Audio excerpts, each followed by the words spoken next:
नमस्कार, माझे नाव जय रवींद्र पवार.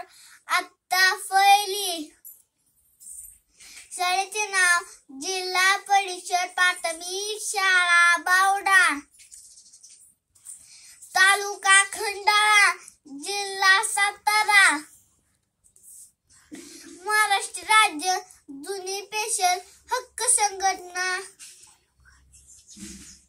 तालुका आयोजित ऑनलाइन वाचन स्पर्धा.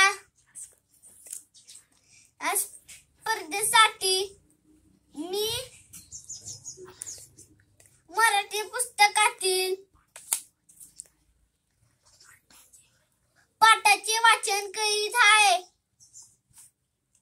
झोपाळा गेला उडून, एका तळ्यात दोन बेडूक होते.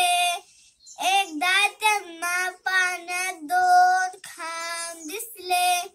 त्यांनी एक वेल आणून खांबांना बांधली. वेलीचा छानदार झोपाळा तयार झाला. दोघेही बेडूक त्यावर बसून झोके घेऊ लागले. तोच काय गंमत झाली. अचानक झोपाळा उडू लागला. ते दोन